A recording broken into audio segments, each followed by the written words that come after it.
Majlis Taklim As-Salat.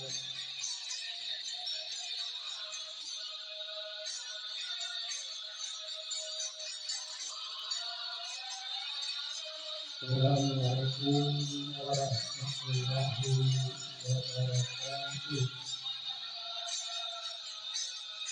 Pada kesempatan ini kami akan memberikan wayang keempat, yaitu Kiai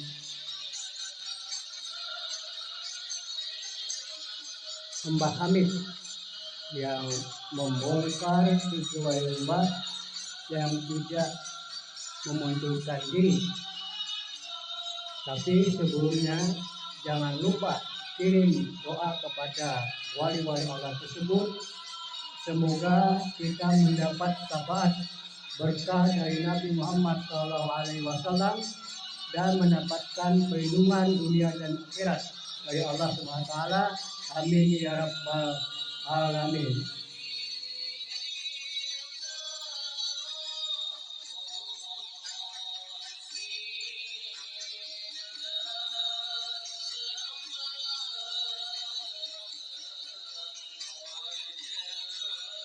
Berikutnya kami urutkan wayang tersebut. Pertama Kiai Haji Muhammad Jubair, Kiai Muhammad bin Abdul Ghani, Guru Pasuruan, dan Mbah Hamid Pasuruan.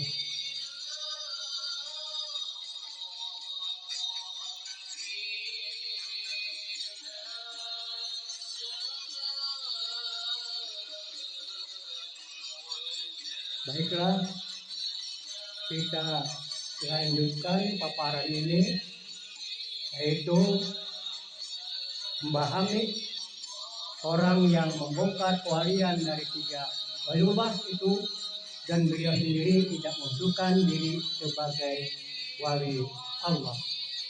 Selamat mengikuti.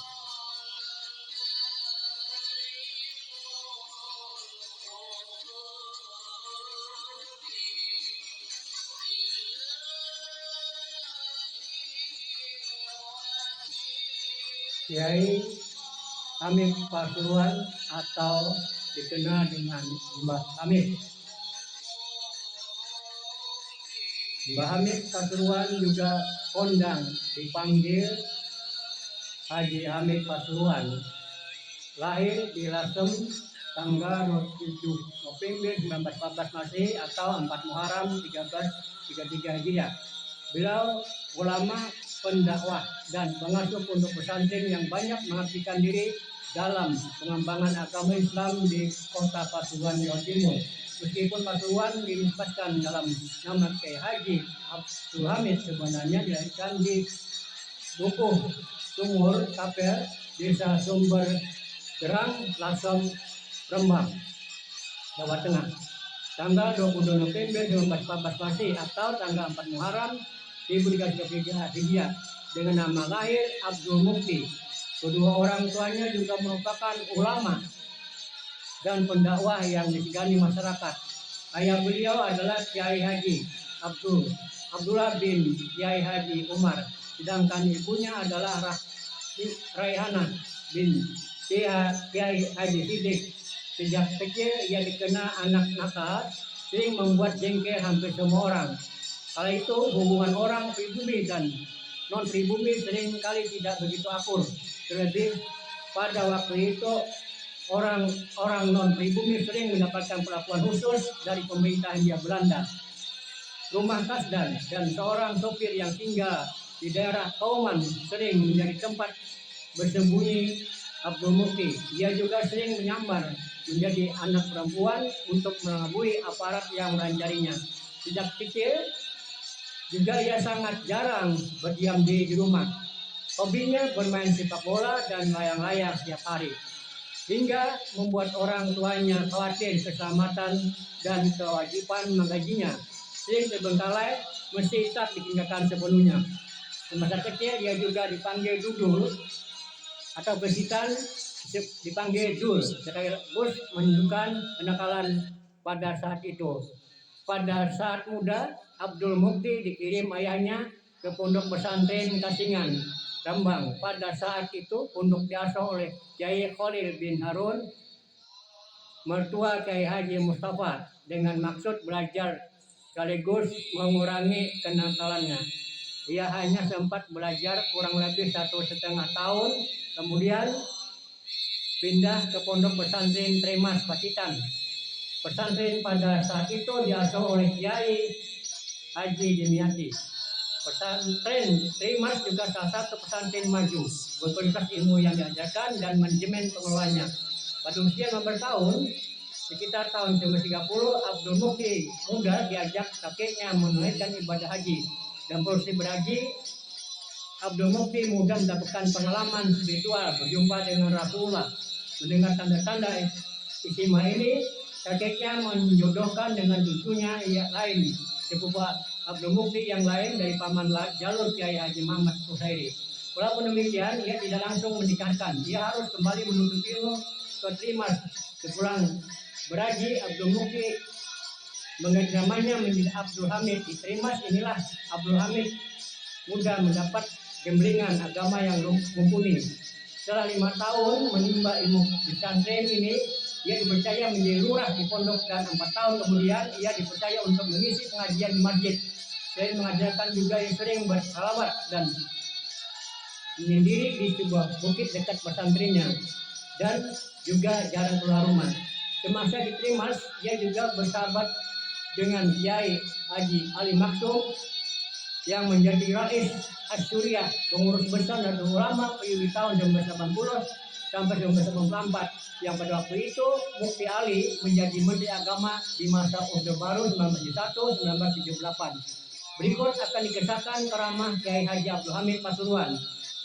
1. Uang bisa menjadi darah dan belatung. Suatu ketika ada orang meminta nomor togel kepada Mbah Hamid. Oleh beliau diberi dengan syarat, jika dapat uangnya harus dibawa ke hadapan beliau. Kemudian dipesankan nomor tersebut, ternyata kena dan menang. Kemudian uang itu dibawa ke hadapan beliau.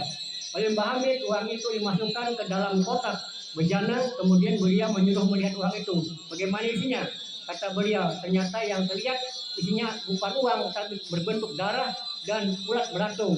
Lalu Mbah Hamid berkata, tegakah kamu memberi makan istri dan anakmu dengan darah dan belatung? Dia pun tertegun dan kemudian menangis. Kalau pulang, dia bertobat tidak akan mengulangi yang berdosa itu lagi. 2. Pulpen yang tidak bisa dipakai untuk menulis. Cerita ini pada zaman setelah Orde Lama, salah seorang pejabat ingin mengajak Mbah Hamid untuk masuk partai tertentu di pemerintahan. Mbah Hamid menyambut tamu itu dari kalangan birokrat itu dengan ramah. Ketika surat persetujuan itu dibuat, disuruhkan beserta pulpennya, kemudian menerimanya untuk segera menandatangani. Oleh Abdul Hamid, dan pulpennya tidak bisa keluar tintanya, tidak bisa dituliskan alias macet. Kemudian diganti dengan pulpen yang lain tapi sama, artinya tidak dapat diputuskan. Akhirnya Mbah Hamid berkata, bukan saya yang tidak mau, pulpennya yang nggak mau. Ini istilah lain yang digunakan Mbah Hamid untuk menolak secara halus. 3. Mengerti maksud kedatangan tamu walaupun belum diberi tahu. Alkisah, ada santri yang datang dari Pasuruan bernama Said. Ia merupakan sosok santri yang tidak percaya dengan adanya wali, sebab pemikirannya selalu nasional belaka. Ketika mendengar Kiai Abdul Hamid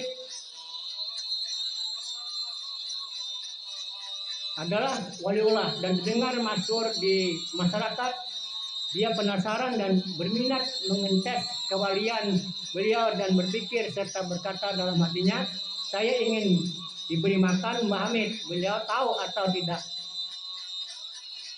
Kata Said dalam hatinya. Santri itu pulang dari Surabaya, dari Pasuruan langsung menuju pesantren Salafiyah. Di saat itu akan dilaksanakan salat Isya. Setelah salat Isya, beliau tidak langsung keluar. Beliau berlebih dahulu membaca wirid. Kira-kira pukul 8:30 jamaah sudah pulang semua. Lampu teras Mbah Hamid sudah dipadamkan. Lalu Said melangkah menuju rumah Mbah Hamid untuk sowan. Tiba-tiba ia melihat Mbah Hamid melambaikan tangan kepada dia, lalu ia pun menghampirinya. Sampai depan Mbah Hamid, ia pun berkata, "Makan di sini, di ruang makan sudah tersedia hidangan yang disusun dan ditata rapi, sepertinya untuk menjamu tamu khusus. Maaf ya, lauk pauknya seadanya. Sampean tidak bilang dahulu sih," sindir Mbah Hamid. Sejak kejadian itu, saya baru percaya bahwa kewalian itu ada dan percaya bahwa Kiai Haji Abdul Hamid adalah seorang sosok wali agung. 4. Tamu banyak mendapat ikan setelah sowan. Beliau dikunjungi tamu dari Melaten, Kecamatan Wuling dari Pasuruan. Si tamu membawa kemenyan dan bunga. Ia bertanya kepada Mbah Hamid, "Maaf Kiai, saya melaut berhari-hari namun tidak mendapat ikan. Saya minta barokah doa Kiai." Mbah Hamid pun berkata sambil menggoda, "Kalau mencari ikan, cari yang di tempat yang ada ikannya. Mungkin Anda tidak mayang ya." "Benar Kiai, saya benar mayang," jawab si tamu. "Mungkin Anda menjaring yang tidak ada ikannya," tanya beliau lagi. "Cari tempat yang ada ikannya dong. Lalu Anda jaring sudah sisir dan berjaring kemana-mana," jawabnya.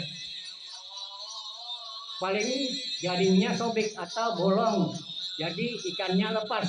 "Tidak Kiai." Lalu ia minta doa kepada Kiai, "Ini saya bawakan bunga, dupa agar penyendengan doakan. Nanti bunganya saya taburkan ke laut dan dupanya saya bakar di dalam perahu agar ikan banyak yang menghampiri Mbah Hamid." Mbah Hamid pun masih doyon atau keliru. "Bunga ini sebaiknya Anda letakkan di rambut istrimu. Jika Anda stres menjadi bahagia, dan kemenyannya jangan Anda bakar dalam perahu, nanti perahunya ikut terbakar. Bagaimana menurut Anda? Kemenyan itu berikan saja kepada saya. Nanti kalau Anda ke laut, cari saja ada ikannya. Kemudian Anda jaring." Perkataan Mbah Hamid itu kelihatannya goyon tapi ditanggapi serius. Setelah 5 hari berselang, tamu itu bertamu lagi kepada Mbah Hamid dan membawa ikan yang banyak dan besar. Namun beliau lupa kepada tamu itu. Beliau bertanya, "Siapa Anda?" "Saya Kiai, saya dulu pernah bertamu kepada Kiai dan minta berkah doa kepada penjenengan. Alhamdulillah berkah dari Kiai hasil tangkapan ikan saya berlimpah." Lalu Mbah menjawab, "Itu belum saya doakan, maaf ya." 5. Miskat diberi sisang oleh Kiai Hamid yang kulitnya harus diberikan kepada seekor kambing, padahal kambingnya belum terlihat. Setelah dimakan, pisang itu kemudian kulitnya dibuang itu saja tanpa dihiraukannya. Pesan Mbah Hamid. Tapi setelah ba'da asar, Mbah Hamid menanyakan kepada Miskat, "Mana kulit pisangnya tadi? Sudah dibuang Kiai." Selain tidak lama datang seorang membawa kambing untuk mengantarkan kepada Kiai Hamid. Miskat bingung dan melongo. 6. Kiai Hamid kepingin makan daging ayam. Kepada Miskat, Kiai Hamid menitipkan pesan, "Tolong sampaikan kepada Nyai, pesan sampaikan." Jawab Nyai, "Hari ini menunya bukan daging ayam, besok baru motong ayam." Setelah maghrib, Miskat dipanggil lagi. Kata Miskat, "Kata Nyai, menunya hari ini bukan daging ayam." Lalu Kiai Hamid berkata, "Lihat itu, ada lauk daging ayam di atas meja." 7. Gus Jaki mau ke Madura menyeberang naik feri. Lain lagi pengalaman Gus Jaki ketika seorang mendapat serangan sakit mah, kesakitan tergeletak di kamar pembaringan. Segala usaha sudah dilakukan dalam rangka penyembuhan, termasuk pengobatan oleh dokter, tetapi belum juga kurang sakitnya. Kiai Hamid juga ikut dipanggil untuk minta doakan dalam rangka kesembuhan. Tetapi ketika ditanya ke rumah beliau, secara kebetulan beliau tidak ada di rumah. Menjelang jam 11 malam, semua pintu dan jendela sudah ditutup dan dikunci karena semuanya tamu sudah pada pulang. Pada malam itu, si istri membuatkan air panas ke botol untuk digulirkan ke perut untuk menghilangkan rasa sakitnya. Pada saat itulah tiba-tiba Mbah Hamid datang. Tentu saja Gus Jaki terkejut, heran dari mana Kiai masuk ke rumah. Padahal pintu dan jendela sudah ditutup. dapatkan dikunci ringkas cerita. Kiai Hamid menempelkan tangannya ke perut Zaki. Ketika itu juga perutnya perutnya sakitnya jauh berkurang. Sebelumnya dia duduk dulu untuk bergerak saja perutnya dan sakitnya bukan main.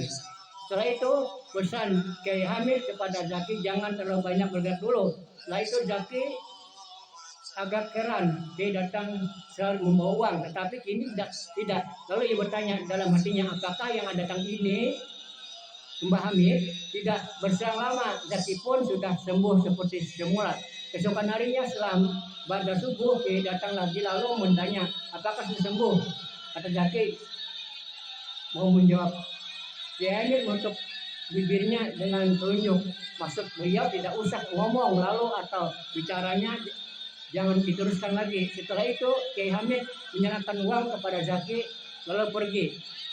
8. Kiai Hamid ingin menyeberang ke Madura. Kapal feri kelihatannya sudah penuh. Sebab muatannya hanya bisa menampung 15 buah mobil saja. Atau daya angkut kapal hanya terbatas 15 buah saja. Tapi Kiai Hamid tetap meminta sopir untuk antri menunggu di pelataran pelabuhan. Ketika itu mobil yang ada di belakang mobil Kiai Hamid tiba-tiba berputar berbalik arah. Kelihatannya tidak jadi ikut naik feri. Memang kebetulan muatan feri sudah penuh. Tinggal satu mobil saja yang bisa ikut menumpang menyeberang. Jadi mobil Mbah Hamid yang masuk dan feri dengan segera menyeberang ke Pulau Madura. 9. Menghajikan salah seorang qari juara musabaqah Al-Quran ketika berangkat ke Medan untuk mengikuti MTQ ketiga tahun 2001. Haji Salahuddin memberanikan diri berpamitan dengan Kiai Hamid pada 2 tahun lalu. Ketika akan ikut event tersebut ke Bandung dan Banjarmasin, dia tidak berani karena sikap masyarakat Pasuruan belum begitu menerima kegiatan perlombaan membaca Al-Quran. Lalu kalau ikut dan juara lalu apa hadiahnya? Sentak dia bertanya. Juara pertama dikirim berhaji ke Mekah. Jawabnya sopan, baiklah saya doakan, kata Kiai Hamid. Disampainya dan langsung menuju Masjid Sultan Utsman. Lalu salat dia rakaat dan membaca doa Hasbunallah wa ni'mal wakil 350 kali. Jangan ditambah dan jangan dikurang. Namun ketika puasa dilaksanakan, Salahuddin tidak percaya diri. Maka pembacaan ditambah 2 kali lipat lagi hingga berjumlah 1050 kali. Hasilnya menang. Tapi juara ketiga. Sepulangnya dari Medan dia sowan kepada Kiai Hamid untuk melakukan hasil yang dipikirkan di area MTQ. Beliau bertanya, apakah pesan saya dilaksanakan semua? Ya, Kiai jawab saleh. Berapa kali? 350 kali. Berapa kali? 350. 3 kali hasilnya juara ketiga, kata Kiai Hamid. Pada ketika di Surabaya tahun 1994 sowan lagi ke Kiai Hamid dan mohon didoakan agar menjadi juara ke-1. Saat itu rumah Kiai Hamid penuh tamu. Kepada tamu-tamunya, sampai saksikan ya, Salahuddin ke Mekah dengan naik Al-Quran ya. Saleh disuruh membawa Al-Quran di depan mereka. Kiai Hamid melepaskan tubannya dan lalu menaruhnya di atas kepala Saleh sambil berkata, berhasil. Amin, amin, amin. Dengan bekal itu Saleh pergi ke Surabaya dan pulang dengan memboyong gelar juara pertama MTQ ke-7 dan menunaikan ibadah haji dengan sebagai hadiahnya. 10. Kelakar Kiai Hamid dan Kiai Samsul Arifin berisi Karama. Kiai As'ad Samsul Arifin dari Situbondo mengabarkan kepada salah seorang muridnya ia sudah rindu kepada saidnya, yaitu Kiai Hamid dari Pasuruan. Jarak Pasuruan ke Situbondo kurang lebih 70 km. Tak berapa lama kemudian pintu rumah Kiai As'ad diketok orang. Setelah dibuka nyata Kiai Hamid telah berdiri di muka pintu. Ya, kebetulan saya memang kangen sama sampean, kata Kiai As'ad. Berarti telinga sampean mana memang lebar, bukan begitu? Tanya saya. Telinga saya tidak lebar, jawab Kiai Hamid. Mulutku yang panjang. 11. Keris dalam perut Kiai Hamid. Jiwa kesabaran Kiai Hamid sangatlah jelas ketika disantet orang. Ketika Kiai Hamid berbilang baru di kota Pasuruan, kehidupan beliau tidak secara tiba-tiba disegani, dihormati oleh masyarakat. Banyak sekali orang yang menghasut kepada putra Kiai Abdullah ini. Akan tetapi itu semua tidak pernah diambil pusing oleh beliau. Sifat sabar dan penuh tawakal itulah yang selalu beliau pakai untuk menghadapi semua itu dikisahkan. Karena pada suatu ketika Kiai Hamid memanggil Kiai Haji Abdurrahman yang masih adik ipar beliau sendiri. Waktu beliau suan lalu disuruh masuk Kiai Abdurrahman itu langsung duduk di depan Kiai Hamid yang sedang duduk di tempat tidurnya. Man koi Arab teko wero, tapi kojo ngomong nang sopo-sopo yo, tinggi Kiai jawab. Kiai Abdurrahman singkat. Setelah menjawab demikian, tak lama kemudian Kiai Hamid membuka baju. Terlihat jelas ada sebuah keris yang melekat di dada seperti orang kena ilmu santet. Sontok Kiai Abdurrahman terperangah dan terkejut melihat itu. Kiai, siapa yang membuat Anda seperti itu? Kata Kiai Abdurrahman dengan kata nada yang menunjukkan seakan-akan ia tidak terima kakak iparnya itu dizalimi oleh orang. Sudahlah, yang penting kamu tidak bilang dengan siapa-siapa ya. Di depan itu ada Nusa panggilan akrab kepada ibunya. Kiai Nafisah di depan. Kalau kamu ditanya bilang saja tidak apa-apa. Sudahlah, kamu pulang. Akhirnya Kiai Abdurrahman keluar meninggalkan kamar dengan raut wajah yang sedih setelah kakak iparnya itu dizalimi. Ketika keluar ternyata benar Bu Nyai Nafisah berada di ruang tamu. Bu Nyai Nafisah merasa penasaran mergoki akibatnya berwajah sedih ketika keluar kamar Kiai Hamid dan Man, ada apa? Tanya Bu Nyai Nafisah. Mendengar pertanyaan seperti itu, Kiai Abdurrahman merasa tidak kuat untuk menahan kepedihan melihat kondisi Kiai Hamid. Itu semuanya membuat Kiai Abdurrahman lupa akan janjinya untuk merahasiakan pesan Kiai Hamid. Ketika Kiai Abdurrahman ingin menjawab jujur kepada Bu Nafisah, tiba-tiba orang opo-opo kok. Bu, jawab Kiai Hamid sedari melangkahkan kakinya keluar dari kamar. Pada akhirnya Kiai Abdurrahman minta izin pulang kepada Bu Nafisah. Kiranya cukup sekian kisah apa yang dikisahkan oleh Mbah Hamid untuk ketiga waliullah. Kiai Mahmud Zubair, Kiai Muhammad Zaini Abdul Ghani, Si Muhammad Sarwani Abdan dan Mbah Hamid Pasuruan. Ternyata yang mengakui ketiga wali Allah itu Mbah Hamid Pasuruan juga seorang wali Allah seperti yang terakhir dikisahkan dalam paparan ini. Subhanallah. Apabila dalam pembawaran kisah ini ada kekurangan, kekeliruan, kesalahan baik dan sengaja maupun tidak sengaja, itu semata kehilapan. Itu tidak lain dan tidak bukan karena kurang jelasnya pendengaran, literatur, narasumber, pengalaman, pokoknya semualah.